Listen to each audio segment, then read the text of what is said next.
Sabi sa headline, inflation accelerates 2.4%. Pero bakit yung feeling mo sa checkout parang mas mataas?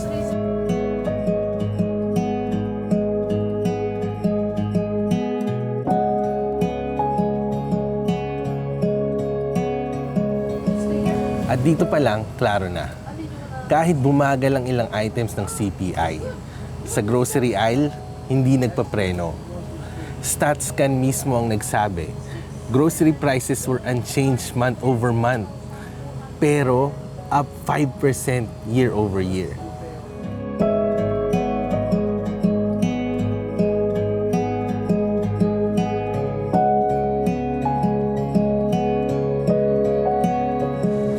Ngayon, hindi lang ito basta mahal na pagkain.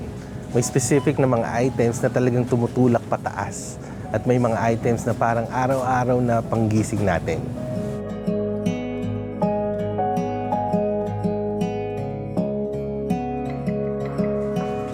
Sa StatsCan release, coffee is up 30.8 year over year.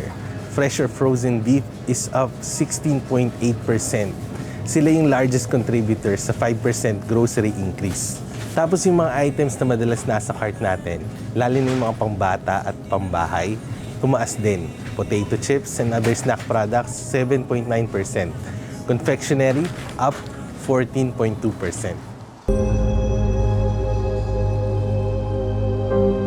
May isang malaking context kung bakit nagmumukhang may spike sa ilang categories. May temporary GST-HST break na nagsimula December 14, 2024 at natapos February 15, 2025, affecting about 10% of the CPI basket. Noong December 2024, may mga bagay na naapektuhan ng exemption, kasama ang restaurant food at pati ang grocery items tulad ng potato chips, confectionery. Ngayon, dahil lumabas na sa year-over-year comparison yung tax break, may base effect na nagtutulak pataas sa year-over-year readings.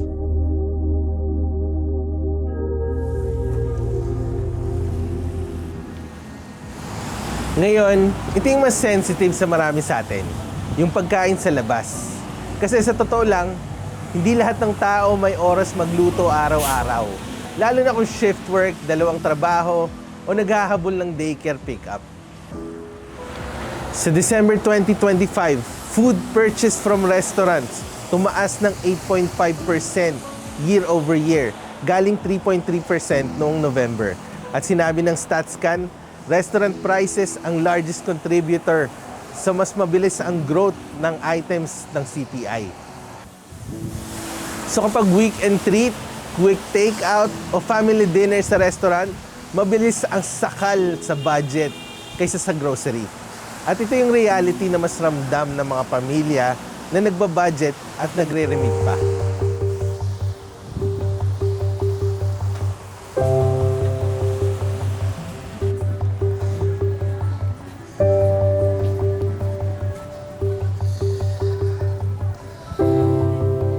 At yung G7 comparison, may hard signal din galing sa data ng ibang G7 countries. Sa November 2025, sinabi na ang food inflation sa Italy, UK, Germany at Japan bumaba. Pero sa Canada, tumaas ng 4.5%.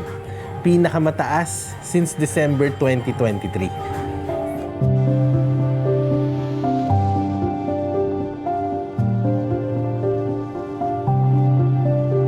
At ngayong may tools na tayo katulad ng AI, ito naman yung sinabi niya.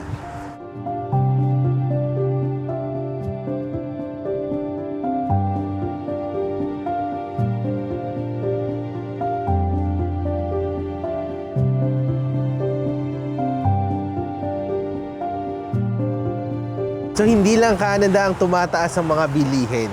Kaya dapat nasa sa atin na kung paano tayo magtitipid.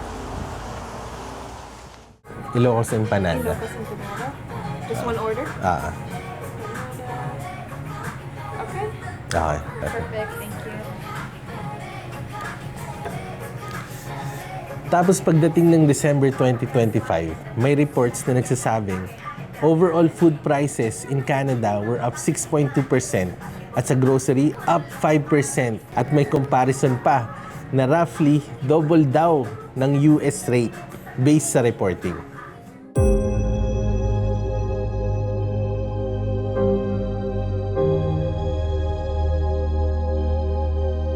So kung may closing ako, ito yon. Ito yung epekto sa community life.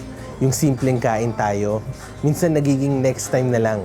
At kapag mas mahal ang convenience, mas tinatamaan yung mga pamilya na pinakapagod sa oras.